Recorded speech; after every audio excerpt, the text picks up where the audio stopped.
તો નમસ્કાર મિત્રો, કેમ છો યાર? વિડીયોમાં તમારું હાર્દિક સ્વાગત છે। તો મિત્રો, અત્યારે સૌથી પહેલા વાત કરવામાં આવે તો શું દક્ષા ઠાકોર હિન્દુની છોકરી છે કે પછી ભાઈ કોઈ મુસલમાનની છોકરી છે?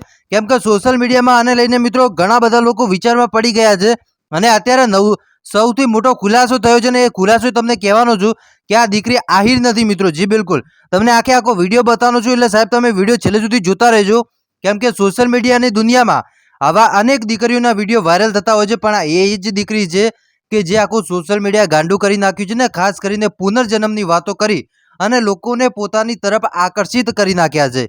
જી બિલકુલ, કેમ કે સોશિયલ મીડિયામાં અત્યારે બનાસકાંઠાના પાલનપુરની એટલે ખસા ગામની આ દીકરી સોશિયલ મીડિયામાં ચર્ચાનો વિષય બની ગયો છે। છેલ્લા એકાદ મહિનાથી આ દીકરી છે તે હવે નવા રેકોર્ડો બનાવી રહી છે અને એના જેટલી પણ તપાસ કરવામાં આવી છે, જેટલી પણ પૂછપરછ કરવામાં આવી છે, ઇન્ટરવ્યૂઝ લેવામાં આવ્યા છે, એમાં દીકરીએ ખુલ્લેઆમ કીધું હતું કે એ આહિરની દીકરી છે અને એના પપ્પા છે એ કોઈ ફેક્ટરીમાં કામ કરતા હતા। પરંતુ અહીંયા સૌથી મોટો પ્રશ્ન એ ઊભો થાય છે કે જો દીકરી આહિર હોય તો પછી તે હિન્દી કેમ બોલે? જી બિલકુલ, અને આ દીકરી મિત્રો ખાસ કરીને ચિકન ને બધું હોય એ એટલે કે માંસાહારીની પણ આ દીકરીએ વાત કરી હતી।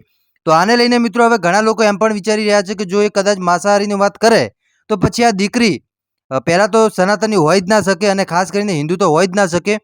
કેમ કે અત્યારે તમને ખબર છે મિત્રો કે ઘણા લોકો એ બધું ખાતા હોય છે, પણ આપણે એમની વાત નથી કરવાના, આપણે મેઇન ટોપિક ઉપર આવી જઈએ છીએ કે આ દીકરી એવું કહી રહી છે મિત્રો કે એના પપ્પા હતા એ કારખાનામાં કામ કરતા હતા, પરંતુ એ દીકરી કઈ રીતે હિન્દી બોલે છે એ સૌથી મોટો પ્રશ્ન ઊભો થાય છે। જો કદાચ દીકરી અંજારમાં જન્મ થયો હોય તો ભાઈ કચ્છી ભાષા બોલી શકે છે, એમાં કાંઈ વાંધો નથી, પણ દીકરી કચ્છી ભાષા આવડતી જ નથી, એ હિન્દી બોલે છે, ના તો એને ગુજરાતી આવડે છે। તો સૌથી મોટો સવાલ ઉત્પન્ન એ જ થાય છે કે શું દીકરી હિન્દુ છે?